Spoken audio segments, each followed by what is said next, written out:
하나님 말씀은 사무엘상 22장 1절 2절입니다.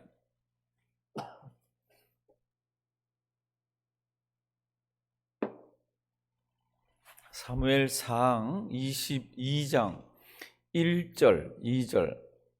우리 가정에서 예배드리시는 분들 구약 성경 446면 사무엘상 22장 1절 2절 우리 다 같이 한 목소리로 우리 다 같이 한번 큰 소리로 한번 읽으십니다. 그러므로 다윗이 그것을 떠나 아둘람 굴로 도망하며 그 형제와 아비의 온 집이 듣고는 거리로 내려가서 그에게 이르렀고 환난당한 모든 자와 빚진 자와 마음이 원통한 자가 다 그에게로 모였고 그는 그 장관이 되었는데 그와 함께한 자가 400명가량이었더라. 아멘. 우리가 사무엘상을 보면서 굉장히 신앙이 좋은 우리 신앙 선배를 한 사람 만나게 됩니다. 지금부터 한 3천여 년 전, 정확하게 거의 3천여 년 전입니다. 한 3천여 년 전 이야기인데 그 신앙인이 하나님 아버지 앞에서 아주 크게 쓰임을 받더라고요. 그렇게 크게 쓰임을 받는데 그가 걸어가는 생활과 신앙의 여정을 가만 보니까 이게 참 우리가 왜 이렇지? 왜 이런 상황 가운데 이런 퀘스천 마크가 드는 그런 신앙인입니다. 얼마나 어렵고 힘이 들든지 자기가 있던 고국을 떠나서 블레셋이라는 나라로 너무너무 급해서 도망을 갑니다. 피난을 갔는데 그 도망간 그 지역이 골리앗의 고향이라고 그랬습니다. 가드 지역이라고 그랬습니다. 갔더니 단번에 거기 있는 사람들이 알아봅니다. 그래서 그 왕의 신하들이 이 다윗을 잡아서 왕에게로 데려갑니다. 뭐라고 그럽니까? 왕이요, 이는 그 땅의 왕 다윗이라고 얘기합니다. 그러니까 앞으로 장차 우리하고 싸워야 되는 유대 땅의 왕이라고. 그러면서 그 백성들이 불렀던 노래를 정확하게 가사까지 다 이렇게 이야기를 합니다. 그때 성경을 보면은 다윗이 심히 두려워했다 그랬습니다. 다윗이 사울을 피해서 두려워서 도망을 갔는데 21장 12절 말씀을 보면은 다윗이 그 신하들의 말을 듣고는 심히 두려워했다 그랬습니다. 그래서 한 일이 뭡니까? 갑자기 미친 사람 같이 해가지고 자기 평생에 이런 거 처음일 거 아니에요, 그렇죠? 미친 척을 합니다. 아마 훗날 이날을 돌아보면은 참 위기 일발로 벗어났다도 있지만 참 하나님의 백성이 참 어떻게 보면 부끄럽게 짝이 없는 짓이에요. 그렇게 생명을 구해보려고 막 미친 척을 하고는 있는데 그 왕이 이렇게 얘기합니다. 나한테 미치광이가 그렇게 모자라서 이렇게 미친놈을 데려왔냐고 확 화를 냅니다. 그리고는 쫓아내서 다윗이 도망을 갑니다. 그게 이제 21장 마지막이고 22장 들어가면은 그러므로 이렇게 되어 있습니다. 그 그러므로가 앞에 지금 그 모든 상황이에요. 거기에서도 죽을 뻔해가지고 본능적으로 답답하기 짝이 없습니다. 도망갈 곳이 없습니다. 불안하기 짝이 없습니다. 어찌해야 될 바를 모릅니다. 지붕이 있다는 하늘 밑에는 어디 피해 숨을 데가 없는 거 있잖아요. 왜요? 피해 가면 블레셋이고 피해 들어오면 유다 땅이고 사울이 죽이려고 작정을 하고 있고, 그래서 간 곳이 어딥니까? 이 블레셋 지역하고 이 지금 유대 땅하고 딱 복판 지역입니다. 그 복판에 뭐가 있습니까? 아둘람이라는 지역이 있습니다. 그게 굴들이 많습니다. 그 굴들 중에 한 곳에 피해 들어갑니다. 22장 1절. 이곳이 굉장히 중요합니다. 혹시 이름은 모르셔도 되지만 다윗이 아둘람이라는 지역으로 갔는데 그 지역이 왜 중요한지를 보셔야 됩니다. 그러므로 다윗이 그곳을 떠나 어디로요? 아둘람 굴. 그거를 왜 기억해야 됩니까? 이제 아둘람 어디로 갔습니까? 굴로 들어갔습니다. 굴은 아시잖아요. 뒤에가 꼭 막힌 곳입니다. 뒤에가 터져 있는 곳이 아니에요.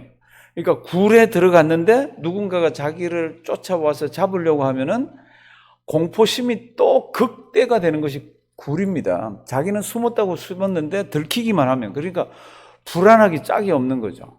앞뒤 좌우를 봐도 이거 뭐 도와줄 사람이 아무도 없이 그 속에 굴로 이렇게 지금 들어가 있습니다. 그런데 성경 말씀을 보면은 그 굴로 사람들이 찾아오기 시작을 합니다. 한 사람 한 사람 한 사람 찾아오기 시작합니다. 이제 22장 1절. 그러므로 다윗이 그곳을 떠나 아들람 굴로 도망하매 누가 옵니까?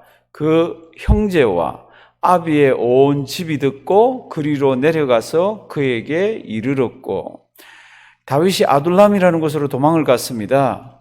도망을 갔더니 그 형제 집안과 아비의 집안 전부 다 나왔습니다. 왜요? 고대 사회에서는 영모를 엮겠다든지 아니면 뭐 반역죄가 있다든지 하면 그 가문을 다 멸해버리잖아요.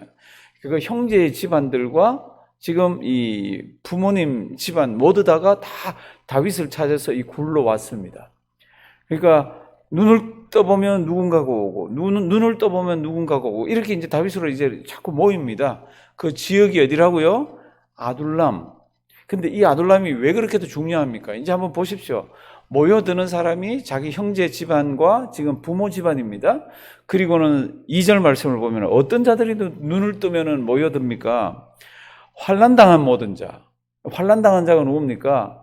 사울의 정치적인 학정에 의해서 지금 그걸 견뎌내지 못해가지고 참 억울하게 참 가슴 아파하는 사람. 이 사람들이 환난당한 자입니다. 그 다음 어떤 자가 옵니까? 빚진 자가 옵니다. 빚졌으면 빚을 갚으면 되지.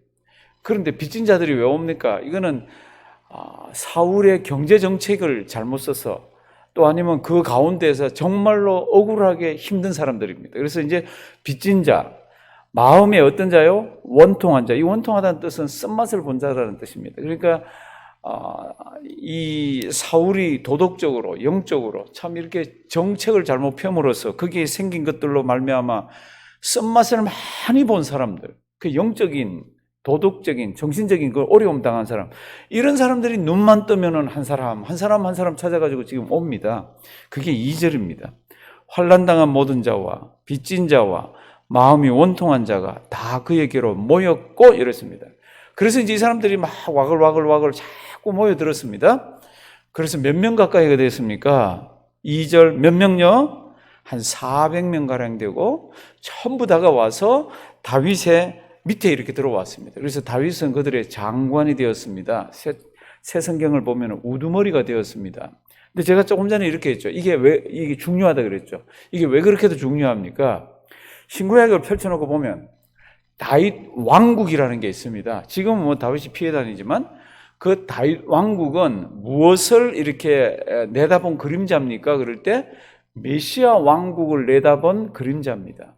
그럼 지금 여기에 모여드는 사람들이 다 뭡니까? 앞으로 다윗 왕국이 세워지는 건국의 기초가 되는 사람들이에요. 다윗 왕국의 건국의 기초가 되는 사람들이 어떤 사람입니까? 환난당한 모든 자, 빚진 자, 원통한 자, 이런 자들이 다윗 왕국의 기초 멤버들이 됩니다. 그런데 이 다윗 왕국이 뭐의 그림자라고요? 우리 예수님이 이 땅에 세우는 메시아 왕국의 그림자가 다윗 왕국입니다.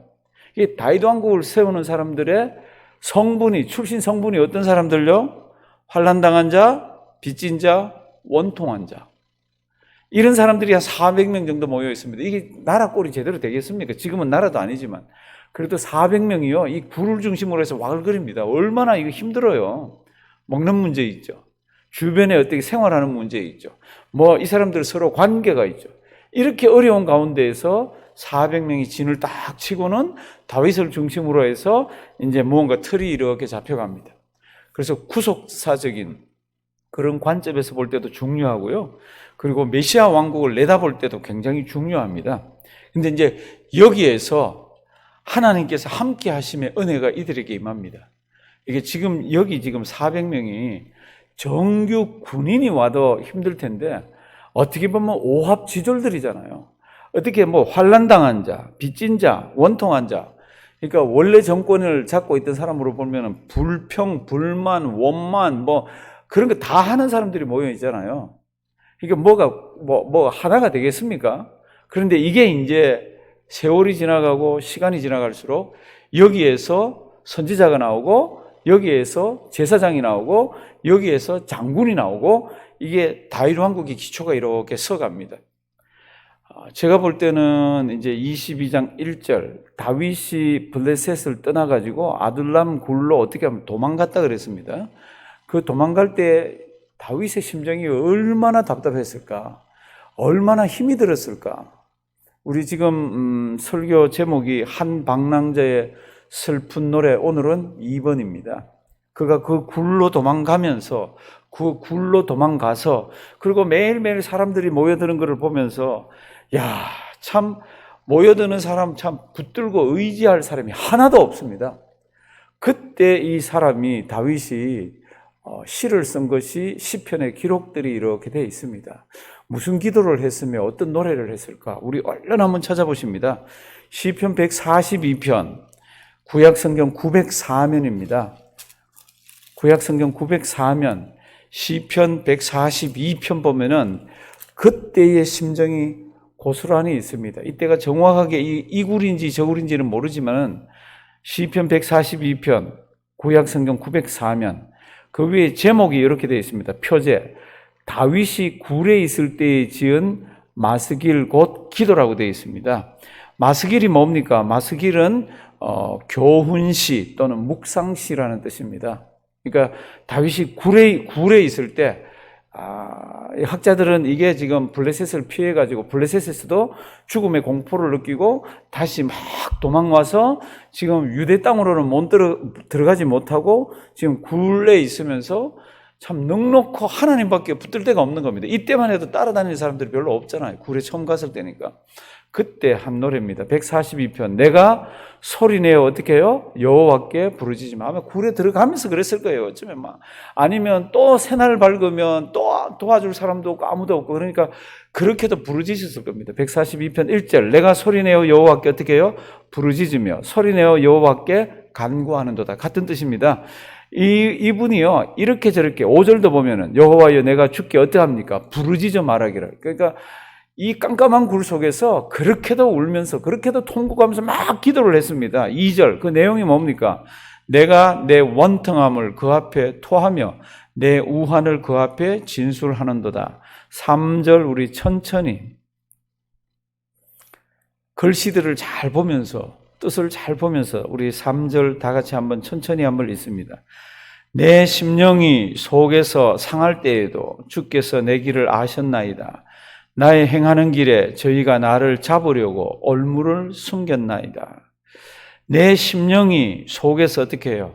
상합니다. 이 말할 수 없이 이거는 뭐 어떻게 인간적으로 해결해 볼 수 있는 방법이 하나도 지금은 없습니다. 그러니까 속이 갑갑하고 답답하고 불안하고 캄캄하고 막막하고 얼마나 이런 것들이 자기를 짓누를지 모릅니다. 내 심령이 속에서 상할 때에도 그때 사람들은 나를 붙들어 주지는 못하지만 살아계신 하나님께서 내 길을 아시고 붙들어 주셨다고. 그러면서 4절 자기 주변을 한번 돌아봅니다. 내 우편을 살펴보소서. 나를 아는 자도 어떻게 해요? 없고 피난처도 어떻게 해요? 없고 내 영혼을 돌아가는 자도 어떻게 해요? 없나이다. 그러니까 어떻게 합니까? 나는 하나님밖에 없습니다. 그러면서 하나님만 붙들고 이 굴 속에서 성도님들 이 굴에 도망을 가는데 누가 쫓아오기만 해도 죽는 거잖아요. 얼마나 답답해요. 얼마나 불안해요. 그러면서 하나님만 부르면서 막 기도를 드립니다. 6절 나의 부르짖음을 들으소서. 나는 심히 어떻게 해요? 비천하나이다. 성도 여러분들 이런 기도 들어보셨어요? 지금 이거 굴이라 그랬습니다. 터널은요, 터널하고 굴은 다릅니다. 터널은 알잖아요. 한쪽이 터져 있어요. 급하면 도망갈 수가 있습니다. 근데 굴은 꽉 막혀 있습니다. 그래서 굴로 피해 갔다 그럴 때는 이거는 방법이 없습니다. 들켰다 그러면 죽는 거예요. 들켰다 그러면. 그 속에서 하나님만 붙들고 하나님 아시잖아요. 내 우편을 봐도 나 아는 자 없고 피난처도 없고 내 영혼을 돌보는 자도 없고 그러면 다음 성경에 내 좌편을 봐도는 없습니다. 좌편을 봐도는 그 속에 들어가 있는 거죠. 내 좌편을 봐도 도와줄 사람 없고 앞뒤 좌우 아무도 도와줄 수가 없습니다.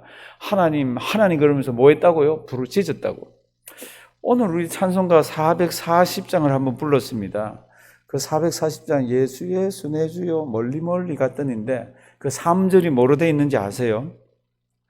다니다가 쉴 때에 옛날 찬송가는 갑갑한 곳 만나도 이렇게 되어 있습니다. 다니다가 쉴 때에 요즘 찬송은 쓸쓸한 곳 만나도 이렇게 되어 있습니다.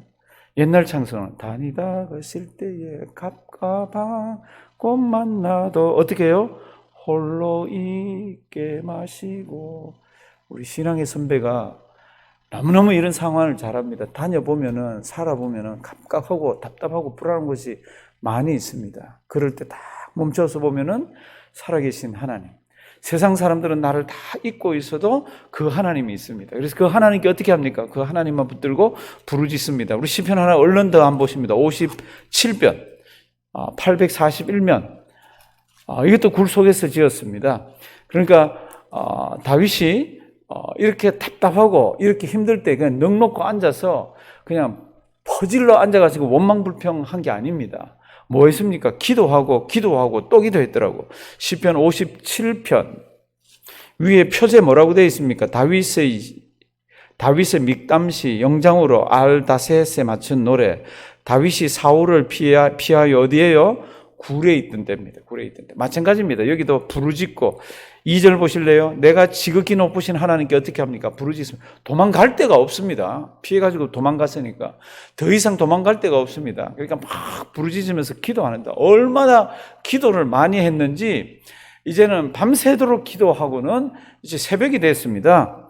7절 밤새도록 기도하고 난 뒤에 하나님이요 내 마음이 확정되었고 내 마음이 확정되었사오니 내가 뭐하고요? 노래하고 내가 어떻게 해요? 찬송하리이다. 그건 무슨 찬송이 나와요? 무슨 뭐가 있어요? 그런데 다윗은 이렇게 얘기합니다. 하나님 앞에서 기도하면서 부르짖었더니 그게 다 자기 상황이, 자기 슬픔이 변하여 다 곡조부터 노래가 되는 거 있잖아요. 그래서 8절에 뭐라고 합니까? 우리 8절 가정에서 우리 다 같이 한번 읽습니다. 내 영광아 깰지어다 비파야 수금아 깰지어다 내가 무엇을요? 새벽을 깨우리로다. 밤새도록 기도하고 은혜를 받고 보니까요 내 슬픔이 변해가지고 기쁨이 되고 찬송이 되고 찬양이 되고 노래가 되고 그러면서 뭐라 그럽니까? 내가 새벽을 깨운다고 그러면서 막 이렇게 나갑니다. 평안한 사람도 이렇게 노래를 못합니다. 속이 뻥 뚫려가지고 아주 신앙생활 잘하는 사람도 이런 노래를 못합니다. 그런데 하나님은 딱 붙들고 봤더니 이런 노래가 막 나오잖아요. 9절 내가 주여 내가 만민 중에서 주께 감사합니다. 10절 대저 주의 인자는 커서 지금 뭐가 커요? 지금 굴 속에 꽉 막혀가지고 답답하기 짝이 없고 불안하기 짝이 없고 캄캄하기 짝이 없는데 망망하기 짝이 없는데 다윗은 하나님 바로 만나보니까요 세상이 두렵지 않은 거 있잖아요. 시편 23편에는 뭐라 그럽니까? 내가 사망의 음침한 골짜기로 다닐지라도 해를 두려워하지 않습니다. 내가 주님의 선하심을 맛보아서 알아봤습니다. 하나님 하나님 한 분만이면 저는 만족합니다. 한 방랑자의 슬픈 노래, 그는 방랑자의 슬픔으로 끝나질 않고요. 그 슬픔을 노래로, 기도로 삼았다 가지고는 그 기도가 변하여서 기쁨이 되더라고. 이 슬픔이 변하여서 하나님, 내가 초막이나 궁궐이나 주님 모신 것이 천국입니다. 그런 노래를 풀어내더라고요. 오늘도 이 말씀 잘 기억하시고, 세상이 참 답답합니다. 어떻게 보면 참 불안하기도 하고, 성도님들, 하나님의 백성은 어떤 상황이 있더라도 모든 것 합력해서 하나님이 손을 이루시는 그 하나님이 계시기에 그 하나님 붙들고 오늘도 승리하는 우리가 되기를 주님의 이름으로 부탁드립니다. 살아계신 하나님, 귀한 말씀 주셔서 감사합니다. 하나님 잊지 말고 오늘 하루도 한평생도 이 말씀으로 승리하는 우리 되게 해 주시옵소서. 오늘도 코로나로 힘들어하는 분들이 많이 계십니다. 또 지병으로 힘들어하는 분이 계십니다. 오늘 이 말씀 붙들고 주님 앞에 부르짖으며 은혜 가운데서 승리하는 자들 되게 해 주시옵소서. 예수님의 이름으로 기도드리옵나이다. 아멘.